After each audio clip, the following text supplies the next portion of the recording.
नमस्कार साथियों, मेरा नाम है मनीष भारती। आपका मैं संस्कृति आईएएस प्लेटफॉर्म पर स्वागत करता हूं। साथियों, लोकसभा चुनाव प्रस्तावित है और लोकसभा चुनाव से पहले आपको विभिन्न मुद्दा देखने को मिल जाएगा। और आज जो मुद्दा मिला है देखने को, दरअसल जिस मुद्दा पर आज कह सकते हैं कि पूरा भारत में चर्चा चल रहा है, वह मुद्दा है कच्चा तीवु द्वीप का। कहीं कहीं ये जो कच्चा तीवु द्वीप है वह कच्चा थीवु द्वीप भी आपको लिखा हुआ मिलेगा हिंदी में, ठीक है। अब इसको लेकर के प्रधानमंत्री नरेंद्र मोदी ने अपने एक्स प्लेटफॉर्म के जरिए कुछ बातें कही है। अगर आप देखेंगे तो हर एक न्यूज़पेपर में जितने भी वेबसाइट नजर आएंगे, न्यूज चैनल नजर आएंगे, हर जगह यह मुद्दा चर्चा का विषय बना हुआ है। प्रधानमंत्री नरेंद्र मोदी ने इस मुद्दा को उठाया है। अब इससे संबंधित क्या बातें हैं, किस तरह से कहा जा रहा है कि भारत सरकार ने वहां पर कच्चा थीवु द्वीप को लेकर के अपना पक्ष कमजोर कर लिया और वह द्वीप जो कि भारत का हो सकता था, वह द्वीप श्रीलंका के पाले में चला गया। यानी कि भारत के एक जमीन का हिस्सा जो कि भारत का नहीं रहा, श्रीलंका का उस पर आधिपत्य हो गया। इसको लेकर के चर्चा करेंगे और इसमें यह देखने की कोशिश करेंगे कि इंदिरा गांधी जी के बारे में कहा जा रहा है कि इनके ही समय में यह समझौता हुआ था 1974 में, और यहां पर भारत का पक्ष किस तरह से कमजोर हो गया, किस तरह से सरकार ने वहां उस समय की कांग्रेस की सरकार ने इस पर अपना मुद्दा जो है कमजोर कर लिया और भारत के हाथ से यह जगह जो है खिसकता हुआ नजर आया।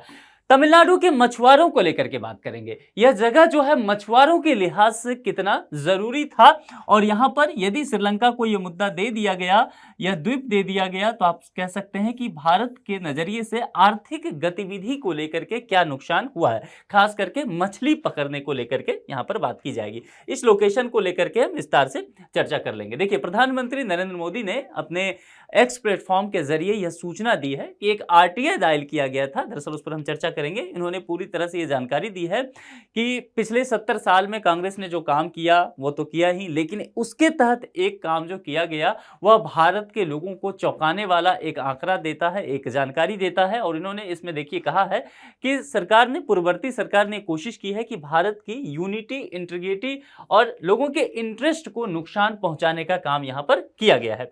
अब यहां पर यह मामला क्या है, देखिए सबसे पहले इसको समझ लीजिए। दरअसल क्या है, कच्चा थीवु द्वीप को लेकर के एक आरटीआई फाइल किया गया था। आरटीआई आप जानते हैं, राइट टू इंफॉर्मेशन, ठीक है। यानी कि किसी चीज की जानकारी आप संबंधित संस्था से प्राप्त करना चाहते हैं तो आपको एक आरटीआई फाइल करना पड़ेगा और फिर वह संस्था मजबूर है कि आपको वो जानकारी दे। तो इसको लेकर के बीजेपी के तमिलनाडु चीफ हैं के अन्नामलाई साहब ने एक आरटीआई फाइल किया था और आरटीआई को लेकर के एक जानकारी आ गई है सामने, और उसी के तहत एक जानकारी यह आई है कि दरअसल भारत सरकार ने एक समझौते के तहत 1974 में कच्चा थीवु द्वीप खुद ही श्रीलंका को दे दिया था। अब यह बात जो है अपने आप में चौंकाने वाला है, और इसीलिए कहा जा रहा है कि यदि भारत सरकार अपना पक्ष वहां पर मजबूत करती, जो कि भारत का जगह था ही, तो वह जगह श्रीलंका के पाले में नहीं जाता, और आज जो वह जगह हमारे हिसाब से सामरिक दृष्टिकोण से महत्वपूर्ण है उस पर हमारा आधिपत्य रहता, ठीक है। यहां पर देखिए जरा इस द्वीप के इतिहास को समझ लेते हैं। 14वीं शताब्दी में ज्वालामुखी विस्फोट के जरिए इसका निर्माण हुआ था। आप जानते हैं कि समुद्र के बीच में छोटे छोटे आइलैंड का जो निर्माण होता है उसके लिए ज्वालामुखी जो है की प्रक्रिया वह जिम्मेदार होती है। तो ज्वालामुखी विस्फोट हुआ था 14वीं शताब्दी में, और उसके वजह से इस द्वीप का जो है निर्माण हो गया। स्वामित्व को लेकर के बात करते हैं तो रामनाथ, जो कि वर्तमान में अभी अगर आप देखेंगे रामनाथपुरम यानी कि तमिलनाडु में है, उस समय के जो राजा थे उनके आधिपत्य में यह जगह था, जो कि बाद में मद्रास प्रेसिडेंसी का हिस्सा बन गया। मद्रास प्रेसिडेंसी को अगर आप ये देखें तो उस समय का ये आपको मद्रास प्रेसिडेंसी का हिस्सा नजर आएगा, ये जो रेड वाला है, ठीक है। तो यहां पर कहीं पर ये जो एरिया पड़ता है ये कच्चा तीवु पड़ता है, तो मद्रास प्रेसिडेंसी के तहत ये जगह जो है आता था, ठीक है। वर्ष 1921 में श्रीलंका और भारत दोनों ने मछली पकड़ने के लिए भूमि के इस टुकड़े पर अपना दावा किया। यानी कि उससे पहले 1921 से पहले इस क्षेत्र पर भारत का ही दावा था, यह भारत के हिस्से में ही आता था। लेकिन 1921 में यह देखा गया कि श्रीलंका ने इस पे अपना क्लेम कर दिया। उसने कहा कि यह जगह जो है हमारे अंतर्गत आता है। और जैसा कि मैंने आपको कहा था कि ब्रिटिश इंडिया का मैप अगर आप देखिए तो ब्रिटिश इंडिया के तहत यह कहा गया कि ये जो मद्रास प्रेसिडेंसी के अंतर्गत कच्चा द्वीप आता है, उस वक्त क्या किया श्रीलंका गवर्नमेंट ने जो इंडियन नेवी था उसको ये कहा कि आप हमारे क्षेत्र में नहीं आइए, ये कच्चातीपू द्वीप को लेकर के। उसी वक्त से ये मुद्दा जो है जोर पकड़ने लग गया था।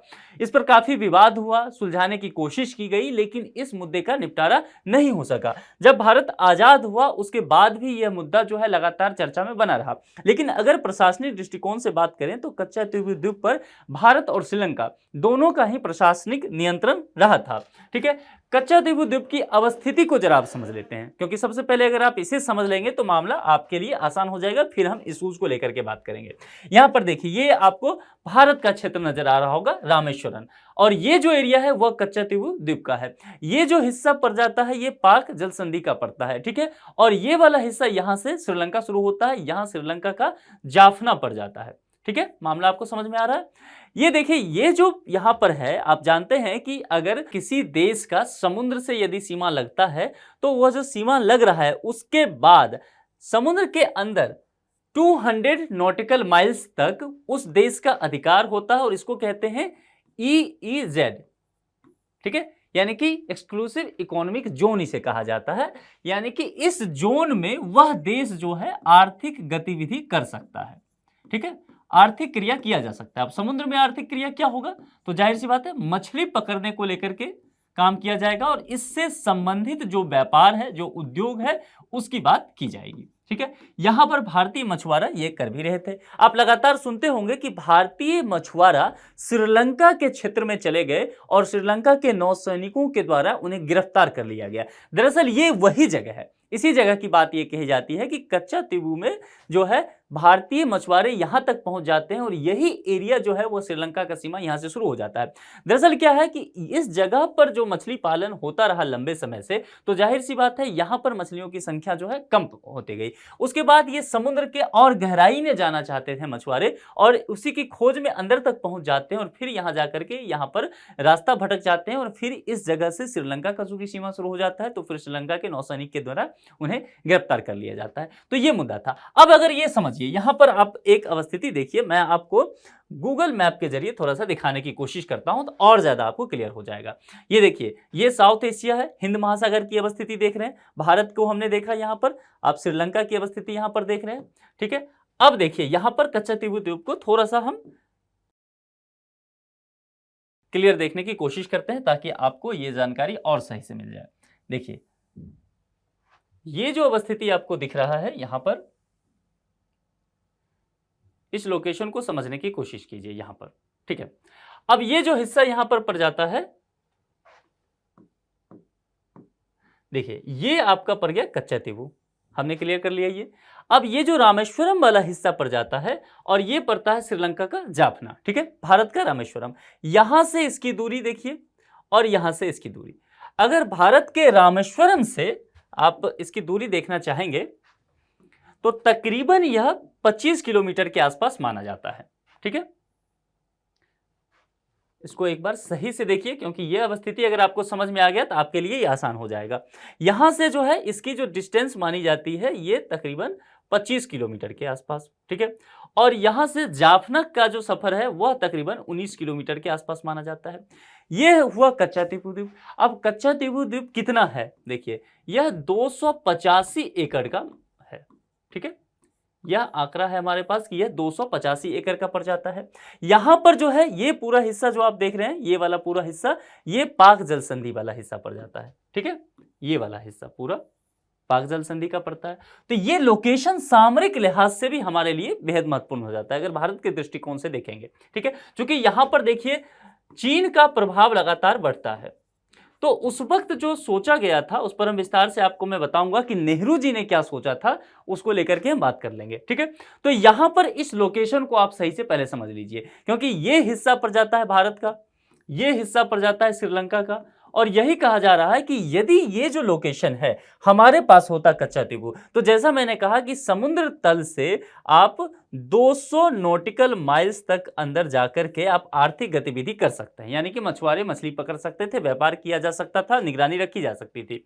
तो अगर ये आइलैंड भी हमारे पास होता तो फिर यहां से आगे 200 नॉटिकल माइल्स हमारा हिस्सा हो जाता। आप समझ पा रहे हैं, समुद्र में।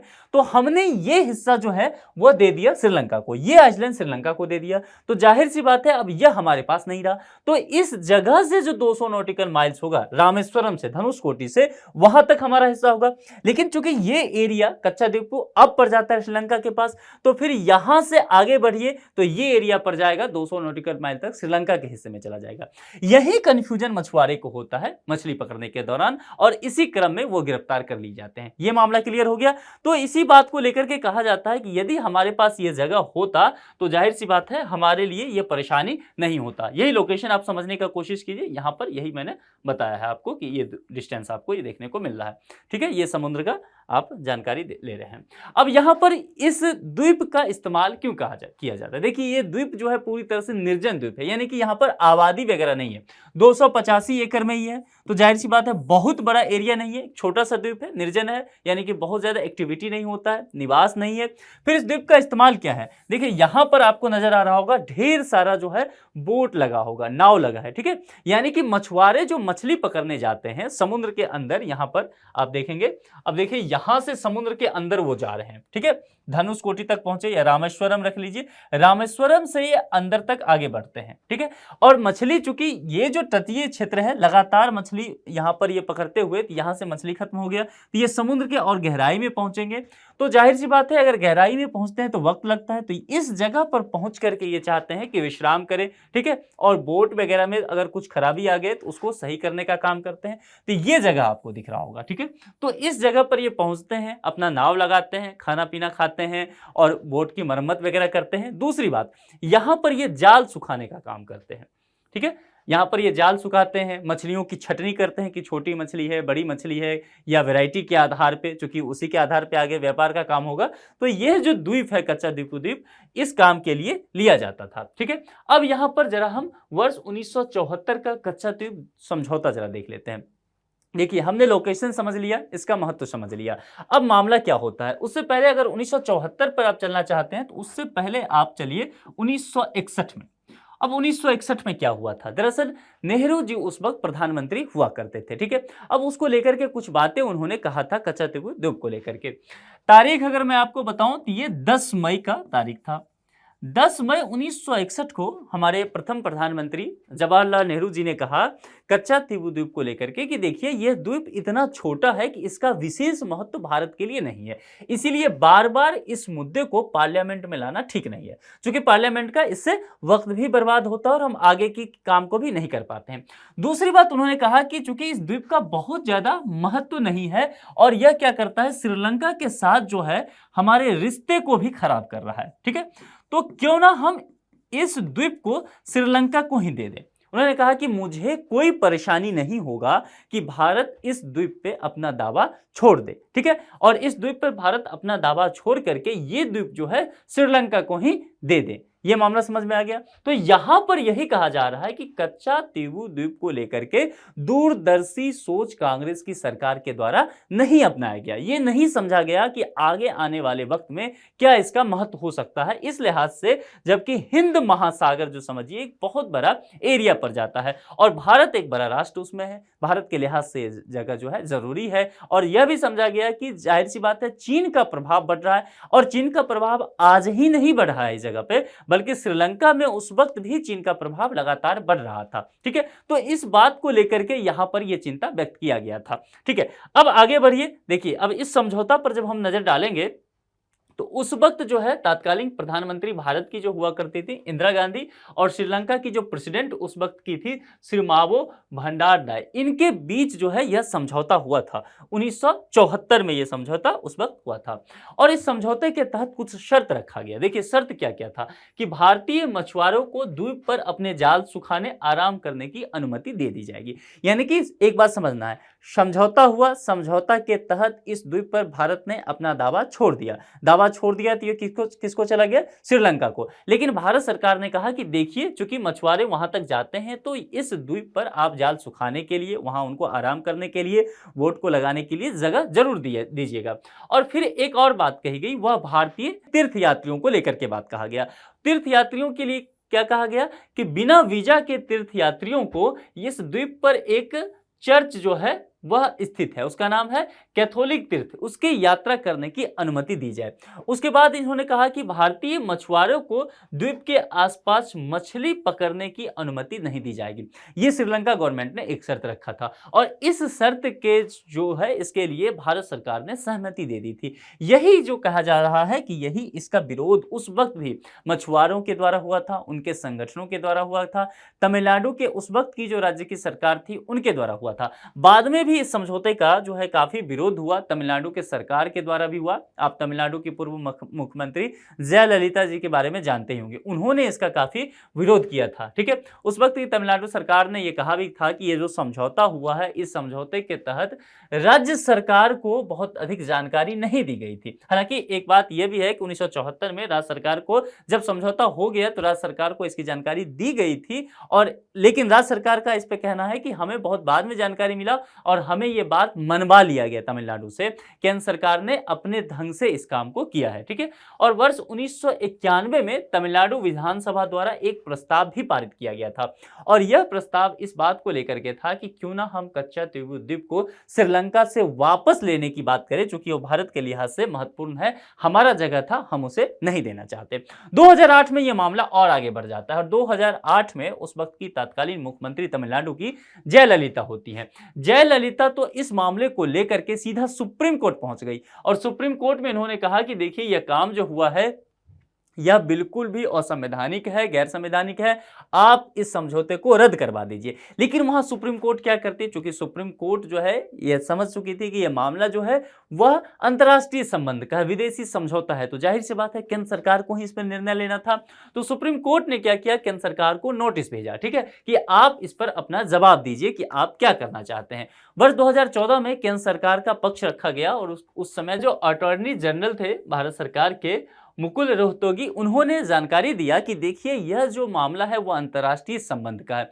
यदि इस द्वीप को हम वापस लेना चाहते हैं तो एक ही तरीका है और वह तरीका है युद्ध, और युद्ध की स्थिति में क्या होगा, श्रीलंका के साथ हमारा जो संबंध है वह बेहद खराब हो जाएगा। यह बात वहां पर जानकारी दिया गया था। अब जरा हम देखते हैं कि भारतीय क्षेत्र को यदि हस्तांतरित किया जाता है या भारत में किसी नए राज्य को मिला लिया जाता है तो उसके लिए संविधान क्या प्रावधान करता है। ठीक है, आप ये जानते होंगे कि पहले जो है सिक्किम हमारा हिस्सा नहीं हुआ करता था, गोवा हमारा हिस्सा नहीं हुआ करता था, ठीक है, लेकिन वो भारतीय ध्वज में आ गया, भारतीय संविधान के तहत उसका विलय कर लिया गया। तो क्या क्या संवैधानिक प्रावधान है जरा उसे देखते हैं। देखिए, भारत के संविधान में अनुच्छेद 2 को लेकर के बात किया गया है। अनुच्छेद 2 यानी कि कोई भी नया राज्य जो है वह भारत का हिस्सा बनता है तो अनुच्छेद 2 के जरिए ही उसे बनाया जाएगा। जैसे उदाहरण के लिए देख लेते हैं, पाकिस्तान का कोई जगह है जैसे कि बलूचिस्तान है, ठीक है, और बलूचिस्तान को यदि कभी भारत में शामिल किया जाता है, करना पड़ जाता है या हो जाता है तो किस अनुच्छेद के तहत किया जाएगा, अनुच्छेद 2 के तहत किया जाएगा।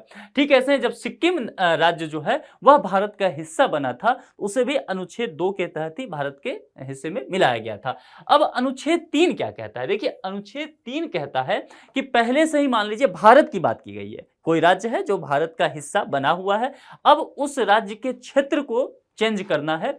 जैसे कि पहले जो है तेलंगाना और आंध्र प्रदेश एक ही राज्य हुआ करता था, लेकिन बाद में आप जानते हैं कि ये से 2 राज्य में विभक्त कर दिया गया, एक आंध्र प्रदेश हो गया और दूसरा नया राज्य जो है वह तेलंगाना बन गया। 2019 में 5 अगस्त को क्या हुआ, जम्मू कश्मीर और लद्दाख को विभक्त कर दिया गया, 2 अलग अलग स्टेट बना दिया गया, यूटी के रूप में कन्वर्ट कर दिया गया। इसी तरह से आप जानते हैं कि बिहार से झारखंड को 2000 ईस्वी में अलग कर दिया गया, उत्तर प्रदेश से जो है उत्तराखंड को अलग कर दिया गया, मध्य प्रदेश से छत्तीसगढ़ को अलग कर दिया गया। तो ये सब कैसे हुआ, यह सब काम की इजाजत जो है संविधान देता है और वह अनुच्छेद 3 के तहत पार्लियामेंट को यह शक्ति दी गई है। अब कोई राज्य है वर्तमान में, उसका नाम परिवर्तन करना है। जैसे कि पहले अभी जो आप उत्तराखंड कहते हैं उसका नाम उत्तरांचल हुआ करता था, तो उत्तरांचल का नाम उत्तराखंड कैसे हुआ, इस बात को लेकर के भी अनुच्छेद 3 ही बताता है। यानी कि सीमा की बात हो, नाम बदलना हो, राज्यों का, नए राज्यों का निर्माण करना हो, इन सब की बातें कहाँ की गई है, अनुच्छेद 3 में कहा गया है। अब यहाँ पर देखिए वर्ष 1960 में एक केस होता है, इस बात को लेकर के बहुत प्रसिद्ध केस है, आप नोट कर लीजिए, बेरूबारी यूनियन मामले। इस मामले में सुप्रीम कोर्ट कुछ बातें कहती है और सुप्रीम कोर्ट ने कहा कि देखिए अनुच्छेद 3 के तहत संसद के पास यह शक्ति नहीं है कि वह भारत के किसी क्षेत्र को किसी अन्य देश को दे दे। यह बात यहां पर कहा गया था और कहा गया था कि यदि ऐसा होता है तो फिर अनुच्छेद 368 के अंतर्गत किया जाएगा।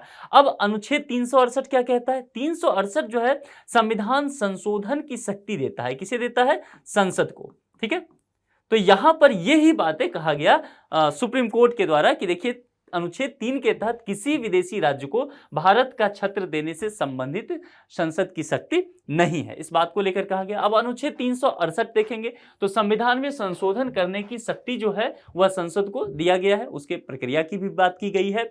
अच्छा, क्या यह पहला मामला है कच्चा द्वीप को लेकर के कि 1974 में मात्र एक ऐसा जगह है जो भारत का किसी और राष्ट्र को दिया गया? नहीं, इसके बाद भी कई मामले देखने को मिले हैं, जैसे कि 9वां संविधान संशोधन किया गया 1960 में, और 9वां संविधान संशोधन 1960 में किया गया अनुच्छेद 368। जैसा मैंने कहा कि सुप्रीम कोर्ट ने कहा कि संविधान संशोधन की जरूरत पड़ेगा 368 में, नहीं तो अनुच्छेद 3 के तहत ये काम नहीं कर सकते।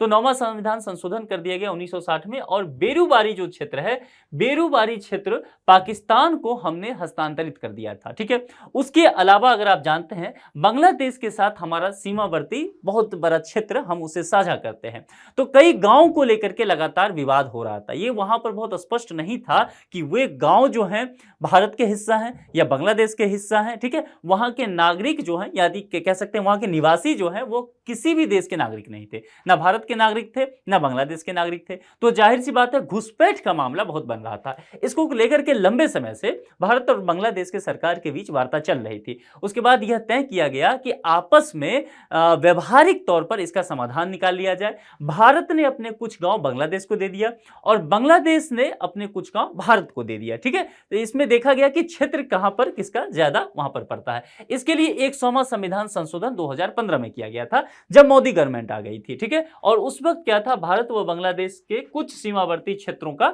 आदान प्रदान कर लिया गया था, जो कि मैंने पहले बताया। तो जाहिर सी बात है कच्चा द्वीप वाला जो मामला है ये एकमात्र मामला नहीं है, इसके बाद भी जो है अपने क्षेत्र को हमने दूसरे देश को दिया, दूसरे देश के क्षेत्र को भी हम अपने में शामिल किए हैं। लेकिन एक प्रश्न यहां पर अब यही उठता है कि उस वक्त पंडित नेहरू यह फैसला लेने के लिए क्यों मजबूर थे, या 1974 में इंदिरा गांधी जब प्रधानमंत्री थी फिर उन्होंने ये जो समझौता किया था श्रीलंका के साथ, उन्होंने मैरीटाइम बाउंड्री एग्रीमेंट, तो इस एग्रीमेंट को करने के लिए वो क्यों मजबूर थी? देखिए इसके पीछे आपको यह भी समझना होगा कि यहां पर सामरिक महत्व तो इस जगह का था, आर्थिक महत्व था, लेकिन यह समझना होगा कि यहां पर चीन का प्रभाव बढ़ रहा था श्रीलंका में, और यदि हम श्रीलंका के साथ विवाद कर लेते तो यह संभव था कि श्रीलंका चीन के पाले में चला जाता, फिर भारत के लिए यह और भी मुश्किल भरा काम हो सकता था, क्योंकि श्रीलंका हमारा पड़ोसी देश है, हिंद महासागर में अवस्थित है, हमारा हिंद महासागर में एक बड़ा सा क्षेत्र है, तो हम कभी नहीं चाहते कि चीन का वहां पर प्रभाव पड़ जाए। तो इसीलिए एक काउंटर चीन के लिए ये किया गया, और गुजराल सिद्धांत ये भी कहता है कि अपने पड़ोसी देशों को आप कोशिश कीजिए संतुष्ट करने का। दूसरा मामला एक आपके दिमाग में आ सकता है कि इसे हम वर्ल्ड कोर्ट में लेके चले जाते हैं ना, वैश्विक न्यायालय में लेके चले जाते हैं, लेकिन वहां पर क्या देखने को जनरली क्या मिलता है? अगर वहां हिस्ट्री देखेंगे, जितने भी फैसले आए हैं, तो आप देखेंगे कि जो छोटे देश होते हैं उनके पक्ष में अधिक फैसला आ जाता है, और खास करके ये जो छोटे छोटे द्वीप होते हैं, ये जो बाद में पक्ष विपक्ष होता है तो छोटे देश को दे दिया जाता है। तो वहां भी इस बात की संभावना बन रही थी कि श्रीलंका के पक्ष में मामला चला जाता, लेकिन अगर मान लीजिए श्रीलंका के पक्ष में नहीं चला जाता, फिर भी भारत और श्रीलंका के बीच विवाद बहुत गहरा सकता था। तो उस वक्त की सरकार ने, चाहे वो नेहरू जी हो चाहे इंदिरा गांधी ने हो, उस वक्त की सरकार ने निश्चित तौर पर यह सोचा कि क्यों ना इस विवाद को समाधान कर लिया जाए। उस वक्त उन्हें लगा नहीं कि इतना सामरिक महत्व आगे चल के हो सकता है, हिंद महासागर का इतना महत्व हो सकता है। ठीक है, तो उस वक्त की परिस्थिति के अनुसार यह काम करना उचित लगा, तो सरकार ने यह निर्णय ले लिया। लेकिन आज के दौर में देखेंगे तो निश्चित तौर पर हमारे पास यदि कच्चा द्वीप होता तो हम ज्यादा मजबूत स्थिति में होते, सामरिक लिहाज से भी और आर्थिक दृष्टिकोण से। देखिए ये पूरा डिबेट है, इस पर बहुत सारे भी आर्टिकल पढ़ने को आपको मिल जाएगा, तो इसको पढ़िए, थोड़ा सा अपना नॉलेज और आपका विस्तृत हो जाएगा। इस टॉपिक पर एक प्रश्न है, प्रश्न क्या है, प्रीलिम्स के स्तर का है। देखिए हाल ही में चर्चा में रहा कच्चा द्वीप से संबंधित निम्नलिखित कथनों में से सही कथन का चयन करें। सही कथन का चयन करने आपसे कहा गया है, 4 स्टेटमेंट दिया गया है। कच्चा द्वीप भारत के पश्चिमी घाट पर स्थित एक नौसेना केंद्र है। कीवर्ड पर ध्यान देते रहिएगा। भारत और श्रीलंका के बीच समुद्री सीमा विवाद के समाधान के रूप में वर्ष 1974 में कच्चा द्वीप पर दोनों देशों में समझौता हुआ। समझौते के अनुसार इस द्वीप पर भारतीयों को बिना वीजा के जाने की अनुमति दी गई। ध्यान से इस स्टेटमेंट को पढ़ना है और डी कहता है कि केवल बी और सी ही सही है। तो इस चार में से कौन सा स्टेटमेंट आपको सही लगता है, उस स्टेटमेंट को आप कमेंट बॉक्स में जरूर लिखिए। आप इस मुद्दे पर क्या सोचते हैं? आपको भी लगता है कि हाँ, नेहरू जी ने उस वक्त गलती किया, कच्चा द्वीप द्वीप को लेकर के भारत का पक्ष उन्होंने मजबूती से नहीं रखा, क्योंकि उन्होंने उस वक्त कहा कि ये छोटा द्वीप है, इसका बहुत महत्व नहीं है, हम इस पर अपना अधिकार छोड़ देते हैं। फिर बाद में 1974 में क्या वाकई इंदिरा गांधी जी से भी गलती हुई, क्योंकि उस वक्त मेरीटाइम बाउंड्री एग्रीमेंट उन्होंने ही किया था श्रीलंका के प्रेसिडेंट के साथ। तो उस वक्त क्या वाकई गलती हुआ, या आज के दौर में केवल ये राजनीतिक मुद्दा बना हुआ है? आप इन तमाम मुद्दों पर क्या सोचते हैं, कमेंट बॉक्स में अपने विचार जरूर रखें। आज के इस लेक्चर में इतना ही रखते हैं, किसी दूसरे लेक्चर में किसी दूसरे मुद्दे के साथ मुलाकात होगी। अपना बेहद ख्याल रखिए। Thank you.